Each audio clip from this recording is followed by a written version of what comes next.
Today's episode of Market Talk is brought to you by GrowMark FS. Keeping up on the latest in ag is a challenge, to say the least, but there are experts nearby ready to help. You'll find them at your local FS. You can trust them to bring you customized agronomic, grain, and energy solutions born of the latest thinking. That's because FS specialists receive continuous training that keeps them current on the latest trends, practices, and technologies. So you'll get local expertise that's both exceptional and up to date. Visit fssystem.com to learn how FS is bringing you what's next. Well, taking a look at Tuesday's market trade, it was a very interesting trading day. We started out hot with the CPI data, better than expected. Grains, livestock, for the most part, a positive day, but then kind of turned negative later in the session with the corn and wheat markets especially. Here to walk us through it, talk about it today, joining us for the first time on the show with agmarket.net, Jacob Burks is with us. Jacob, good to have you on the show. Thanks for joining us here today. Hope you're doing well. Hey, doing well. Long-time listener, first-time caller, huh? Well, hey, no, we appreciate you making the time to join us here today with the Ag Market team, and I look forward to this conversation as we take a look at this market trade. And man, Jacob, Tuesday's action, I kind of alluded to it there. We started off really strong. We got those CPI numbers out. It was better than expected by many folks, but then we just kind of kept moving down through the day, moving lower. Soybeans, that complex did its best to hold up there, but 1,000-foot view just to kind of start. What's your impression of how we kind of wrapped up Tuesday's action, Jacob? Well, how we wrapped up was pretty disappointing. I think that's the only way you can describe that. I think, from that step back view, you get the number out this morning early regarding a relatively positive number as far as what the inflation is happening. So we've gotten to that number by the commodities coming down, and the immediate reaction of the market was to shoot the commodities right back up. So I think you have to step back, scratch your head a little bit, and wonder what's going on. I mean, you saw the stock market rally up to 900 points. I think we had a 1,000-point trading range today. Mm-hmm. And so that was the reaction to the news, which was, it surprised the market a little bit. I can't explain what exactly the immediate reaction was for. We've been seeing this for a while now. We've been seeing a lot of spreading between the corn, beans, wheat area. You've seen beans and go just the opposite of corn and wheat. And then that's not to say all the spreading action that's happened between the soybean meal and soybean oil contracts. So step back, look at it. The corn market, if you want to just start with that, it went to a very strong downward trend number at the 660 level. Mm-hmm. Traded through it a slightly, but we had some very tough resistance there. We sold the March corn contract back off. Looks like as we went into the close there, we're going to end up being 2 to 3 cents lower on the day across the board. Your wheat market sold off in the front month significantly. March-May contract fell off. Back month stayed a little bit stronger. Saw some spreading between Chicago and KC is about the only thing you can say there. All in all, the wheat and corn market was a pretty steady market. Weather South America is what we're looking at in the bean contract, and we had ended up having a 20 higher day in the January contract, and all the way out through there we were in double digits higher. So bean market I would say would be a strong day and a little bit disappointing in the wheat and corn. Well, let's focus in a little bit more on some of those commodities. Corn and wheat, you brought up a good point. We kind of went down and we've kind of just backed off a bit, but the last, I'd say a couple of days, maybe it's been a little more consolidation in corn and wheat, so to speak.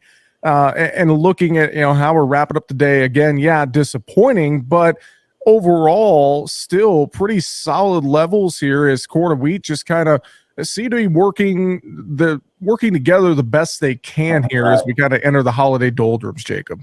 As you get here, typically you start to see a little bit of a move between the December report to the end of the year. That's, slightly higher.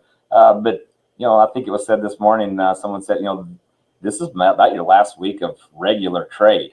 Then you start getting into the Christmas, absence of traders. Then you get into the New Year. So, this is kind of where everybody's still at their desk. Everybody still has to work a little bit right now.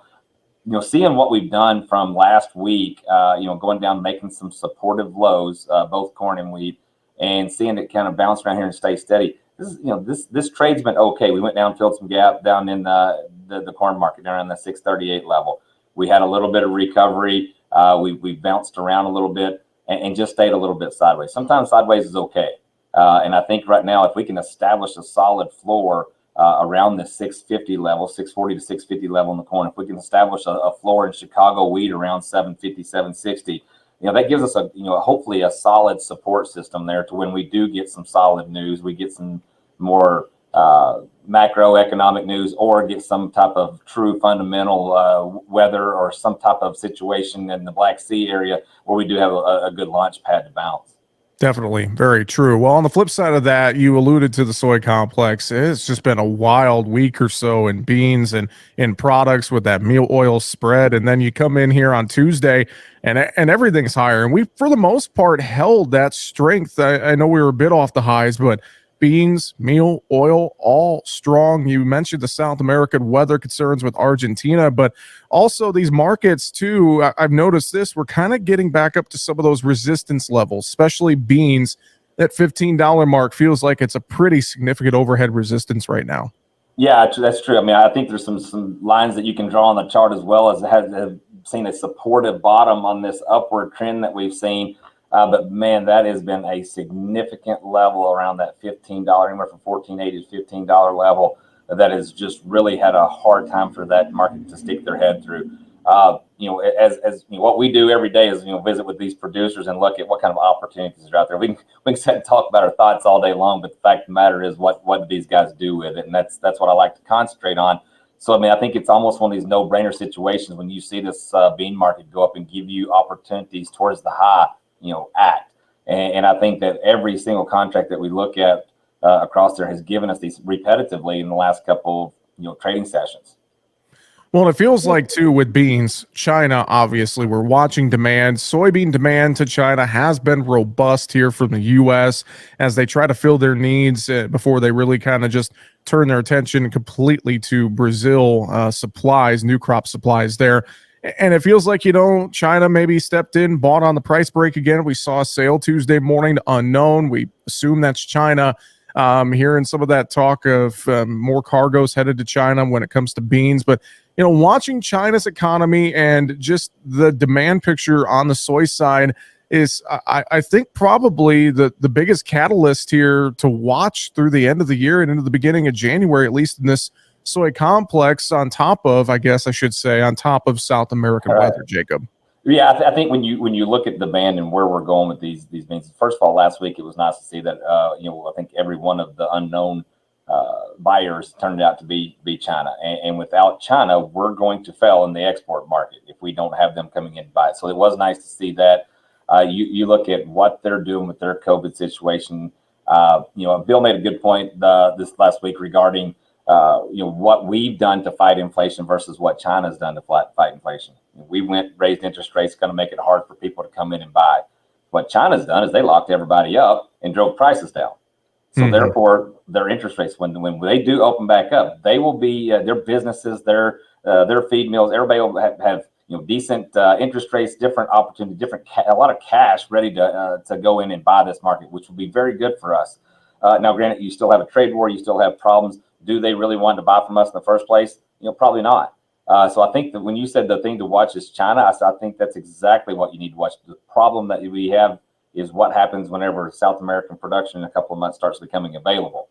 Are these sales still going to stay on our books? Are we going to ship them out and have them on a boat going to China? I think that's the thing that is very important to watch as we go forward, and how that will affect us if now we're seeing them start to buy beans from Brazil. We're starting to see a lot of our business, traditional business, going to South America. I think that's very important. I think just the same on the corn side of things. I think that if you look at being very disappointed in the exports and what we've seen actually go out the door.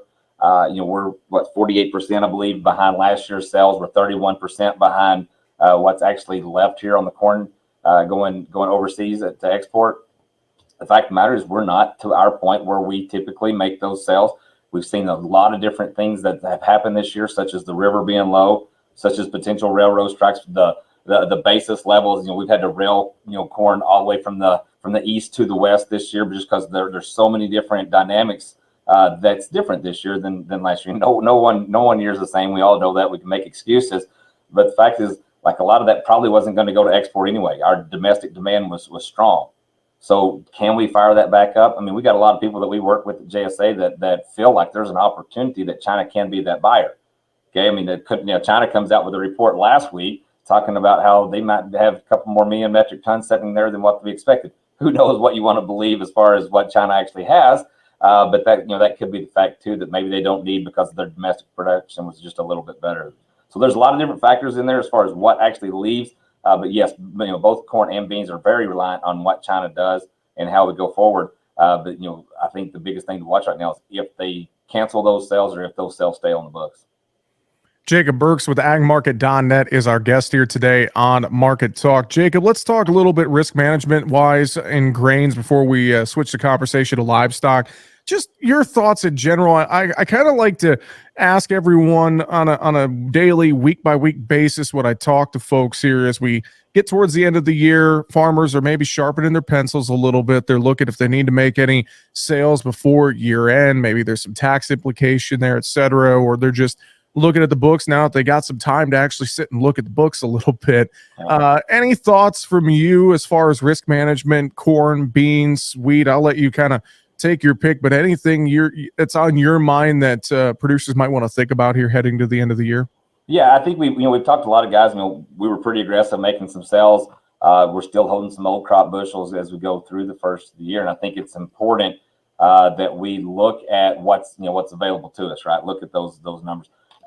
We've got quite a bit of cash sales. There is starting to be a little bit of carry in the market. If you go out, with the hold it to March, we took advantage of that, rolled some sales out to March. But I think for what we have left, like what's the unpriced area of your production? If you're heavily sold, maybe you don't need as much downside protection here, and I would be an advocate of that. But if you're sitting there and didn't get as much sold, maybe because you wanted to wait till after the first of the year or whatever, I think it's very important to go ahead and take a look at that March contract around that 650 level. There's several different strategies that you can get. I mean, historically, I was not an advocate of making a sell on the top side of it, but from where we've been and what we've done and what the opportunities are there, I would highly recommend throwing a floor underneath this corn market. By that I mean, look at some type of put strategy that'll give you that comfort to make a sell at a higher level. And then I would be aggressive with putting some calls on it, not much further out than the March contract. And just for that, we'll stay on corn a little bit. I like that type of strategy, but I'd also want to go out and look at what I've done for new crop. Okay, so I think I don't know how much time we got here today, but yeah, no, please. That's a great point. I'd love to talk a little bit on the new crop side as well, Jacob. Sure. So I mean, when I go out there, I want to make sure that I'm taking advantage of what opportunities this market is giving me now, especially if I'm out there locking in probably the highest production cost that you're ever going to produce or you ever have. And so I think if you're out there writing those checks right now, looking at things right at the first of the year, I think it's imperative that you look and see what $6 corn does for you. $6 hedges. If you're writing a hedge to arrive, at the elevator, letting them handle the margin responsibility. Another thing that we've seen guys do here is as you've taken in cash on some of these cash sales, going ahead and looking at instead of paying the HTA fees, looking at that's writing the futures here at a brokerage firm. So many different ways to skin that cat, but getting something done here to cover the at least the value of what you're putting on paper and you're writing checks for. The second thing I would look at is look at the time frames of when you want to use options. Be very aware of what these short dated new crop options would do for you. It's based off of the December futures, but yet you can still come in there in shorter terms throughout the year. We're looking at certain things that we want to just make sure that we get by because we feel like the risk is apparent when you look at even the January report. Old crop news, but could affect the new crop. You look at your February crop insurance time frame. If you want to put some options around that time frame to help protect to make sure your insurance levels are going to be around the $6 level. If you want to go out there past the planting intentions, so of course we want to be as far away as we can, but we want to have the least amount of cost in those options. And I think it's just imperative to know where those options are at, what they can do for you, and the reasonings for that. So do I have one specific thing? No, I don't have a specific thing on the corn. I would say on the bean side of things too, I would be more aggressive in beans. Okay, I would be more aggressive in looking at we've bumped up against $15. If you told me you sold everything, that's fine. But then when I would look at the what ifs on the top side of things, then I would look at more of a stronger option strategy to re-own those sales that you've made. And so I think that is, even the $14 in the soybeans, I feel like having $14 sales, it fits in most people's balance sheet. It fits in the books to a profitable year to start. And then I would, old crop wise, I would probably look at, what kind of acre shifts we're going to look at and use some downside protection with options there. Definitely. Well, I'm glad you mentioned too on the new crop, on the crop assurance levels, because I've heard the argument from some folks. They say, well, how can I sell anything if I don't know what my crop assurance level is going to be? But if you're buying the seed and the chemical, there's ways you mentioned, there's ways to protect that kind of that downside risk there as we wait to get some of those crop insurance levels out into the market, Jacob. Sure. I mean, I've historically, like I said, I've never been a big fan of selling options or selling stuff, but educating yourself on what selling an option does for you in your marketing plan too is very wise. I've had customers tell me that they don't like don't want to sell an option, don't want to limit themselves, and then tell me about a double up or an accumulator they did at the elevator. And I was like, and I get it. I understand there's places for that where it's the same concept. It's just you don't have to fork out the margin money. So knowing those and knowing how they work and putting the opportunity to make a higher sell, but capping it and letting it work for you in your market plan is good. And I don't want to leave the weed out either too, but like I think Jim wrote an article the other day that y'all talked about was the markets don't owe you profit, and I think even in this place here, when you look at Chicago wheat, look at Kansas City wheat, we've had this big move down. We got some solid support from some of these historical lows. It might not be a bad idea to go ahead and throw some type of put strategy on there just to make sure that you're not talking $6 wheat sometime, if dynamics change. Very, very true. I don't want to shortchange livestock. I want to make sure we got just a couple minutes to talk a little bit on cattle and hog trade from Tuesday. Hogs really kind of took over, Jake, about midday. I got to put my hog hat on when I talk hogs here. So. Got to be equipped to talk hogs. Yeah. This has been a volatile market, but hogs kind of took over. Then we kind of settled back off the highs. And I would say overall mixed action across the protein sector on Tuesday. Any thoughts of what you saw there, Jacob? Just looking at the hogs specifically, I mean, it's really, really hard to look at these cutouts during the middle of the day whenever you see the bellies were up $58. And so that kind of throws a wrinkle in there. But I really feel like that when that came out this morning, the February hog jumped. I think they were $2 higher at one point today. So I always take a step back when you're looking at those reports, those individual reports, whether it's cut out in the box beef or whether it's cut out. But looking at the average is a lot better than looking at some of these daily moves just because the way they're reported.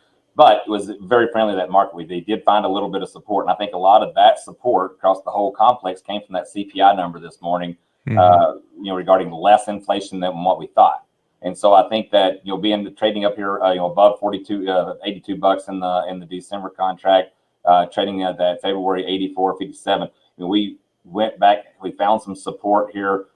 We looking at these gaps that we filled today. So I'm very cautious whenever I look at getting too optimistic that we came back and filled the gap in this Feb contract, because there's a very big gap down there around 79 that has our attention right now. So whenever you look at what could happen in this hog market, I think if you look at our numbers that we have, these hog numbers that are just looming over us, and our exports sucking this last week, we actually had negative exports.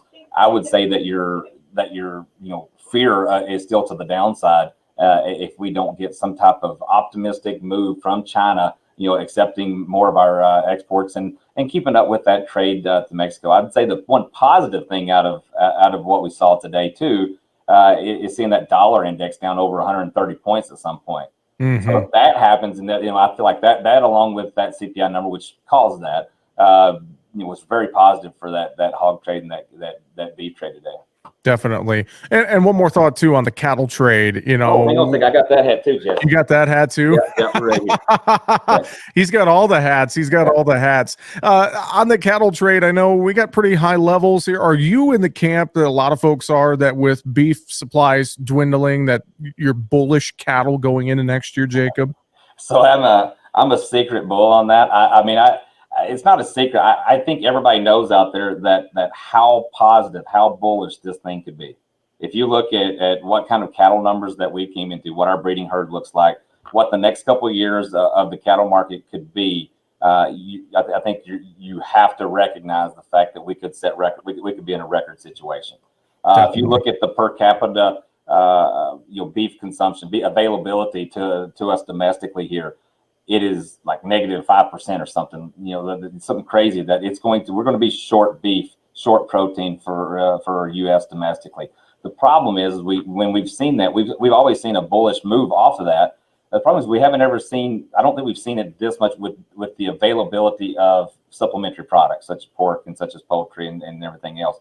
So I think that's one of the looming things. The other looming side of the factor is, can we continue exports? So dollar falling today is another positive bump for that. And what happens macroeconomically? I mean, looking at who's the one importing our beef. China coming out of the COVID recession, or however you want to term it, that could be extremely positive for us going forward here. If they get through their hospitalizations, if they get through their down part of actually transferring the virus and see a major economic stimulus there. I mean, they're not just buying, Australian beef. Australia's built theirs. They're not buying the cheaper beef now. They have really got their taste buds, increased for our our higher quality beef, and I think that's something that you won't see continue to see going forward. It won't change a whole lot. The other thing too, I think was a bigger announcement was the Japan United States relationship and the new agreement. Like, it's going to be easier. It's going to be like we're going to have a little bit more standardization of what goes there. So that's you don't ever want to get rid of your cash cows. You love seeing 400% growth in 2021 of China buying U.S. beef. That's awesome. But 400% on very little is still stuff we need to build on. And you got Japan, and we got to continue to take care of them. So on the cattle side, yes, I am friendly to cattle. I feel like you have to go into that when you're looking at new record prices potentially and all that stuff. You have to go in that with some type of game plan. Okay, where are you at from a margin standpoint? Where are you going to be making sales at? What are you needing to do on the bottom side of it, whether it's using option strategies or whether it's using insurance products or something like that. Have some type of game plan as you go forward. These feeder cattle, I mean, you look at what could take place if we do continue to get more snowpack out west, and we continue to have the opportunity to build some of these herds back, what heifer prices could do in the near future. So yeah, I think all those are things that you have to pay attention to, but I wonder right here how much gas we have left in this cattle price right now. I think as you rally into the spring, you could see some pressure, you'll see some choppiness, but right now, yeah, I'm still friendly. Well, great stuff. Great analysis. Really appreciate the conversation today, Jacob. I know folks can learn more at agmarket.net. You guys have your winter conference coming up in Nashville, February 5th and 6th. If folks want to get a hold of you to talk markets, get some advice, what's the best way to reach you, Jacob? I would just encourage everybody to go to our website, sign up for that 30-day free trial. We have agmarket.net Intel. That's where we send all our information, all different kinds of markets. We can get that to you pretty easy. And then from there, just look us up on our team page there in the About Us section. And heck, come on down and hang out with Jesse and us at our conference. It'll be fun. Yeah, it's going to be fun. I'm looking forward to it as well. And we appreciate the time today with that. Jacob Burks, agmarket.net. Thanks for joining us today. We'll get you back on the show again real soon. You bet, Jesse. Thanks for having me. And that's going to do it for Market Talk today. Find us online, markettalkag.com. I'm Jesse Allen. Have a great afternoon.